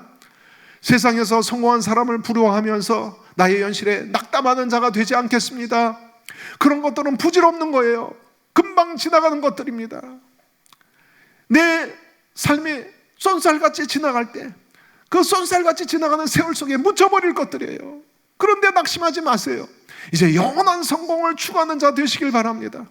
잠깐 있다 사라지는 그런 영광이 아니라 하늘의 영원한 상급, 그거를 갈망하는 자, 그것을 사모하는 자 되시는 여러분이 되길 바랍니다. 이 땅에 썩어질 그런 영광이 아니라 하나님 나라에서 성공, 영원한 성공을 갈망하는 자 되기로 결단하는 이 시간 되길 바랍니다. 이 시간 다 같이 기도하시겠습니다. 하나님, 누군가를 바라보며 그 삶을 동경했습니까? 그리고 나의 현실에 낙담했습니까? 하나님, 이제 내가 진정한 성공으로 눈을 돌리기를 결단합니다. 진정한 성공으로 눈을 돌리기를 결단합니다. 하나님, 우리 마음에 임하여 주시옵소서. 계시적인 깨달음을 주소서. 계시적인 깨달음을 주소서. 헛되고 헛되니 다 헛되도다 지나가는 것들입니다. 썩어질 것들입니다. 주님 앞에 섰을 때 허망한 것들입니다. 그것들을 동경하지 마세요. 그것들을 부끄러워하게 될 것입니다. 수치스러워하게 될 것입니다. 진짜 성공이 무엇인가? 하나님, 여기에 내 마음을 둘 것입니다. 진짜 성공이 무엇입니까? 예수님을 닮는 것입니다. 궁극적인 구원에 이루는 것입니다. 아버지의 뜻을 이루는 것입니다. 사랑을 위해 희생하면서 다른 사람을 성공시키는 삶을 사는 것입니다. 이게 천국에서 영원한 영광입니다. 해와 달과 별들처럼 빛나는 영원한 영광이 될 것입니다. 하나님, 이것을 결단합니다. 이것을 결단합니다. 하나님, 우리 양심의 깨달음을 주시옵소서. 양심의 깨달음을 주소서. 하나님, 이 사랑에 내가 부족함을 보였습니까? 이것을 회개합니다. 이것을 회개합니다. 이것을 회개하며 나갑니다. 하나님, 이 시간 귀를 열어주시고 우리 심령에 깨닫는 마음을 주소서. 보는 눈을 허락하여 주시옵소서. 아버지의 마음을 아는 자가 되길 원합니다. 주님의 마음에 내 마음을 합하는 자가 되길 원합니다. 하나님, 주님의 마음을 공유하는 자가 되길 원합니다. 죽어가는 영혼들을 향한 그 주님의 심장에 참여하는 자가 되길 원합니다. 저를 고쳐주소서. 저를 바꾸어주소서. 주님, 자기중심적인 이 자아가 깨지고 주님을 닮는 자 되게 하여 주소서. 진정으로 주님을 닮는 자 되게 하여 주소서. 진심으로 주님을 닮는 자 되게 하여 주소서. 하나님, 이것을 결단합니다. 주님의 은혜가 필요합니다. 주님의 은혜가 필요합니다. 계시가 필요합니다. 깨달음이 필요합니다. 하나님, 선명하게 깨닫고 알게 하여 주소서. 내 심령이 혼미하지 않게 하여 주소서. 세상을 동경하여 혼미함에 빠지지 않게 하여 주소서. 분명히 보고 하나님 깨닫게 하여 주소서. 이것을 결단하며 나갑니다. 아버지, 우리에서 굳은 마음을 제하여 주소서. 부드러운 마음을 주소서. 상하고 깨진 심령을 주시옵소서. 주님의 올바로 반응하길 원합니다. 올바로 반응하길 원합니다. 천국에서 진정 위대한 삶이 무엇입니까? 사랑하기 위해서 헌신하는 삶입니다. 이것이 진짜 성공입니다. 하나님, 우리 가족에게 나는 어떤 사람입니까? 우리 교우들에게 나는 어떤 사람입니까? 우리 동료들에게 나는 어떤 사람입니까? 하나님의 영광의 통로가 되길 원합니다. 하나님의 영광의 통로가 되길 원합니다. 우리 안에 자기중심성을 회개합니다. 우리 안에 이기심을 회개합니다. 불쌍히 여기소서. 불쌍히 여기소서. 불쌍히 여기소서. 주님 은혜로 함께하였소서. 은혜로 함께하였소서. 해와 같이 빛나는 자 되게 하였소서. 하나님 영원한 영광에 참여하는 자 되게 하였소서. 아버지, 진정으로 하나님 앞에서 인정받는 자가 되게 하여 주시옵소서. 참으로 아버지 하나님, 세상의 성공을 추구하는 것이 아니라 하나님 앞에서 인정받고 진짜 성공하는 자가 될 수 있도록 아버지, 우리의 기준을 점검하고 하나님 앞에 이 시간에 나아갑니다. 하나님, 내 삶이 하나님 앞에서 어떠했는지, 나는 참으로 내 마음 깊은 곳에서 무엇을 추구하며 살았는지, 하나님 아버지, 우리의 기준이 달라지기를 원합니다. 하나님의 심판대 앞에 섰을 때 잘했다 칭찬받으며 하나님 앞에 인정받을 수 있는 삶을 살아갈 수 있도록 아버지, 우리의 마음과 생각이 달라질 수 있도록 성경적인 기준을 가지고 살아갈 수 있도록 아버지 도와주시옵소서. 너는 사랑하는 법을 배웠느냐?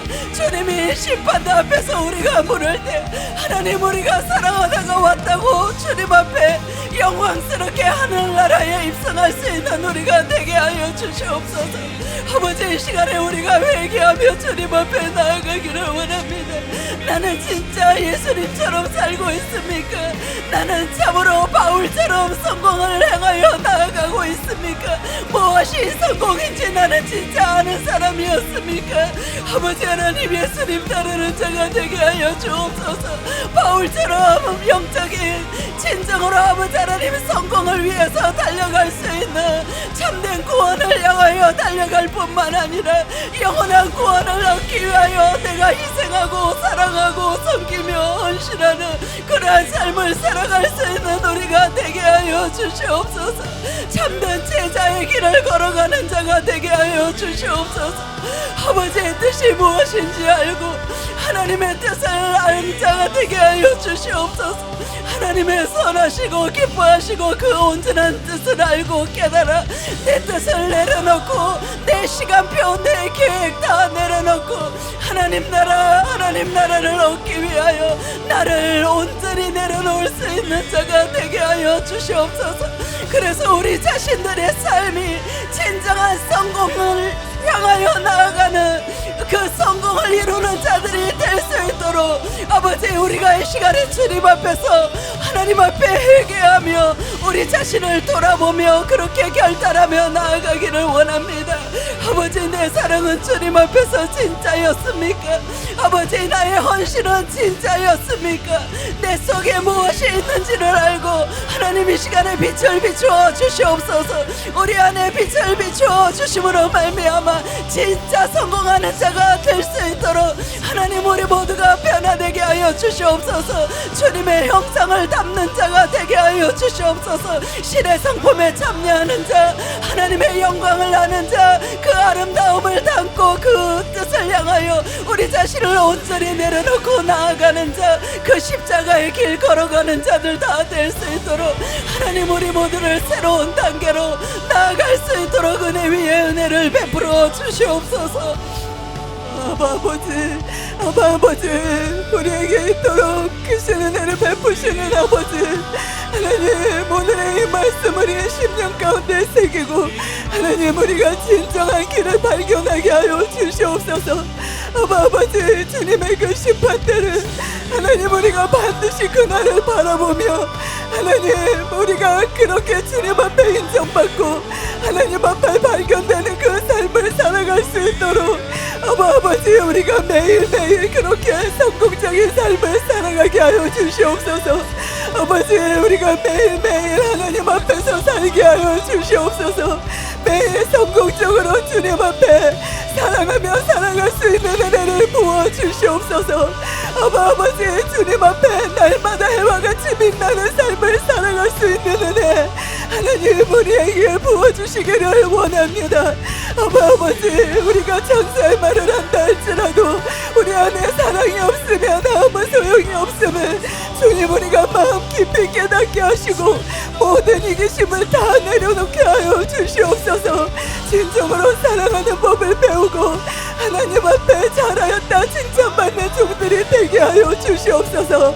아버지, 우리가 이 세상의 헛된 성공을 쫓는 삶이 아니라 하나님 진정한 성공이 무엇인지 아버지의 그 사랑을 발견하고 우리가 진정으로 하나님 앞에 성공된 삶을 살아가기를 원하시고 저 하늘에서 해와 같이 빛나는 삶, 진정으로 영광스러운 자리에 오르는 삶 하나님께서 우리에게 주시기를 원하는 아버지의 형상을 담는 그 삶을 우리에게 주시기를 원하시는 아버지의 참된 사랑을 발견하는 우리들이 되게 하여 주시옵소서.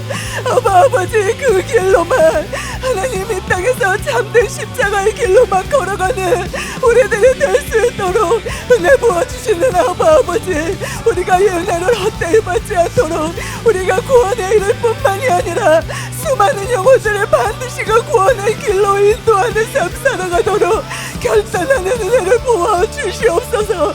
아버지, 우리에게 그 결단하는 은혜를 부어주시고 이제는 하나님 이 땅에서 헤매지 않게 하여 주시옵소서. 반드시 그 구원의 길로만 걸어가는 우리들이 다 될 수 있도록 반드시 그 성공적인 길로만 걸어갈 수 있도록 은혜 베풀어 주시옵소서. 하나님, 우리의 성공에 대한 기준이 바뀌기를 원합니다. 우리가 이 땅에서 무엇을 쫓아 살아갔습니까? 우리가 무엇을 바라보며 살아갔습니까? 하나님이 바라보는 것과 주님이 바라보는 것이 하나님이 일치되게 하여 주시옵소서. 하나님이 바라보는 것을 우리가 바라보고 하나님이 붙잡는 것을 우리가 붙잡게 하여 주시옵소서. 하나님이 애통하는 그곳에 우리의 눈물이 흘러 들어가게 하여 주시옵소서. 하나님, 마지막 그 심판 때 우리 손에 무엇을 가지고 갈 수 있겠습니까? 돈입니까? 성공입니까? 명예입니까? 하나님, 마지막 때 우리가 손에 쥐고 갈 수 있는 것은 우리가 사랑한 사람들입니다. 우리가 사랑한 사람들입니다. 하나님, 이 땅에서 우리가 사랑하는 법을 배우게 하여 주시옵소서. 사랑하는 법을 배우게 하여 주시옵소서. 하나님, 우리의 삶이 사랑으로 시작되었기에 하나님 사랑으로 마칠 수 있게 하여 주시옵소서. 하나님, 우리가 무엇을 원하든지 간에 하나님 나를 위해서가 아니라 남을 위해서 하나님 형제의 유익을 위해서 살아갈 수 있도록 은혜를 부어 주시옵소서. 하나님, 우리의 성공의 가치관이 바뀔 때 우리의 삶도 바뀔 줄로 믿습니다. 진짜 행복이 무엇입니까? 진짜 기쁨이 무엇입니까? 우리가 그 본질을 깨닫게 하여 주시옵소서. 잠시 있다 사라질 것을, 잠시 있다 썩어질 것을 쫓아 살아가는 것이 아니라 영원한 가치가 있는 하나님 그 사랑을 우리 안에 부어 주시옵소서. 우리 안에 부어 주시옵소서. 하나님 나라를 위해서 사는 자들이 되기를 원합니다. 하나님의 마음을 품고 하나님의 비전을 품어서 나의 뜻이 아니라 나의 생각이 아니라 하나님의 뜻과 하나님의 마음을 가지고 우리가 그 열정을 가지고 살아가게 하여 주시옵소서. 하나님, 우리가 그런 삶을 살아갈 때 우리가 아무것도 가진 것이 없으나 모든 것을 가지는 삶이 될 줄로 믿습니다. 우리가 가난한 자 같으나 남을 부유하게 하는 자가 되기를 원합니다.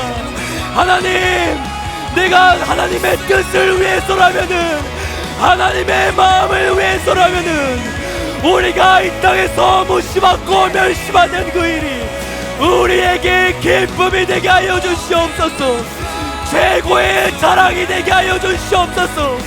예수님의 이름 때문에 내가 모욕받고 비판받는다면 아버지, 그것만큼 우리에게 기쁨이 없습니다. 하나님, 우리의 삶을 사용하여 주시옵소서. 우리의 삶을 받아 주시옵소서. 하나님 나라를 위해서 우리가 기꺼이 썩어져가는 미랄이 될 수 있음에 감사드립니다. 하나님, 우리의 삶을 받아주시옵소서. 무너져도 괜찮습니다. 밟혀도 괜찮습니다. 하나님 나라를 위해서, 영혼들을 위해서 열매를 맺을 수만 있다면은 아버지여, 우리의 삶을 기쁘게 받아 주시옵소서. 주님이 우리의 기도를 받고 계십니다. 주님이 우리의 기도를 받고 계십니다. 하나님의 나라와 영혼들을 위하여 살기를 결단하는 지금 우리의 기도와 우리의 마음을 받고 계십니다. 하나님, 우리는 주님의 십자가에서 죽었습니다. 그리고 주님을 위하여 다시 살아나 하나님의 나라와 영혼들을 위하여 살기로 결단합니다. 지금 결단하는 모든 자들을 위해 하나님의 사랑을 물부터 부어주시옵소서. 우리는 이기적으로 살지 않겠습니다. 우리는 나를 위하여 살지 않겠습니다. 나를 구원하기 위하여 이 세상에 오신, 우리를 구원하기 위하여 십자가에서 물과 피를 쏟으며 아버지의 뜻을 이루신 그 하나님의 뜻을 이루며 살아갈 것입니다. 하나님, 우리의 사고가, 우리의 생각이, 우리의 가치관이 완전히 달라질 수 있는 은혜를 부으시는 주님, 진심으로 감사드리며 찬양드립니다. 이제 우리의 삶을 내어드립니다. 우리의 모든 것 내어드립니다. 하나님의 뜻을 위하여 살아갈 수 있도록 주 성령 하나님 역사하여 주시옵소서. 우리 안에 아버지의 믿음을 부으시고 아버지의 사랑을 부으셔서 주님이 모든 것을 이루신 그 뜻을 우리도 이루며 하나님 생전에 모든 것을 이루어 드릴 수 있도록 역사하시고 하나님 심판대 앞에 섰을 때 잘했다 칭찬받는 우리 모두가 되어질 수 있도록 주 하나님 아버지 도우시고 역사하여 주시옵소서. 아버지, 역사하여 주시옵소서. 하나님의 마음을 아는 자가 되기를 원합니다. 우리를 향한 아버지의 마음은 우리가 진짜 성공하는 자가 되기를 원하셔서 십자가의 높이 달린 그 예수님께서 하나님의 마음을 알고 아버지 앞에 자신을 내어드린 것 같이 우리 또한 아버지의 마음을 아는 자가 되기를 원합니다. 하나님의 뜻을 이루는 자들이 되게 하여 주시옵소서. 이 땅을 향한 아버지의 마음이 어떠한지 알고 기꺼이 우리가 주님 앞에 우리 자신을 내어드릴 수 있는 우리가 되게 하여 주옵소서.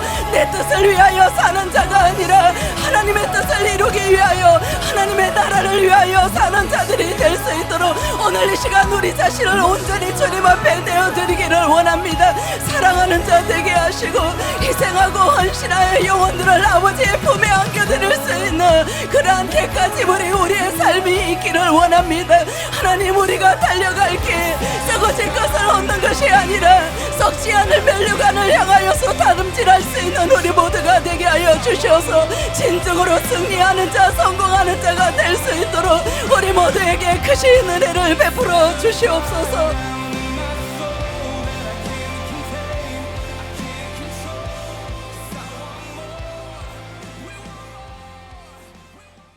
신앙생활할 때 제일 중요한 세 가지, 우리의 목표가 돼야 될 것.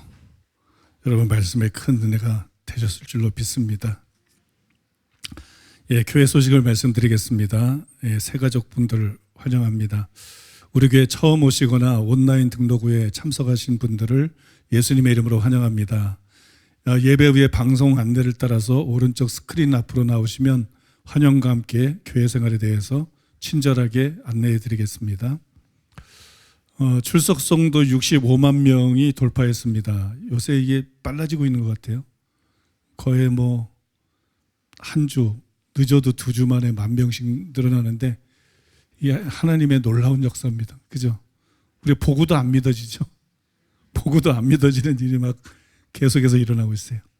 그 다음에 2026년 중고등부 연합회 수련회, 또 청년회 연합회 수련회 이렇게 있습니다.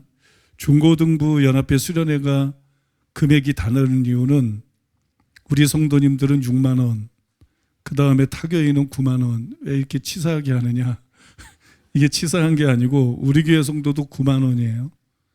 근데 교회에서 나머지를 대주는 겁니다. 부담이 없도록. 근데 우리가 사랑이 많다 그래도 타교회 성도님까지 우리가 대줄 수는 없잖아요. 그죠? 그래서 이제 가격이 다르다는 걸 여러분들께서 아시면 되겠고요. 청년은 또 왜 다르냐? 응? 하나는 7만 5천 원, 수도권 외 지역은 5만 5천 원. 여기까지 올라오면 교통비가 들잖아요. 그거 감안해서 이 식사 제공까지 다 하면서 이 가격이면 그죠?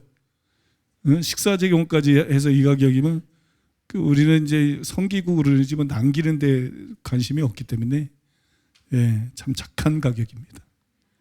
참 착한 가격. 예. 나머지는 뭐 참고해 주시면 될 것 같고요. 예. 오늘 은혜스러운 말씀 전해주신 이동기 목사님 나오셔서 헌금 기도해 주시고 축도로 예배를 마치겠습니다. 기도하시겠습니다. 하나님, 이 예물을 주님 앞에 드립니다. 예물을 드린 마음과 손길 가운데 은혜와 복을 주시고 위로하여 주시고, 하나님, 우리의 모든 것이 하나님의 손에서 아름답게 연락되게 하여 주소서. 하나님, 우리 성도님들 복의 근원 되게 하여 주시옵소서. 나눠주는 삶 되게 하여 주소서. 전능하신 예수 그리스도의 이름으로 명하노니 우리 성도님들 각 가정과 일터 가운데 기회의 문들이 열릴지어다. 예수님의 이름으로 하늘의 풍성한 공급이 풀어지게 될지어다. 예수님의 이름으로 명하노니 원수 마귀야 우리 성도님들 재정에서 건강해서 손을 떼고 떠나갈지어다. 떠나갈지어다. 일터의 지혜와 전략이 임하게 될지어다. 임하게 될지어다. 어제 놀라운 치유가 있었던 것처럼 그 하나님이 오늘 이 자리에 함께 계심을 믿습니다. 전능하신 예수 그리스도의 이름으로 명하노니 육신의 모든 연약함은 떠나가고 치유될지어다.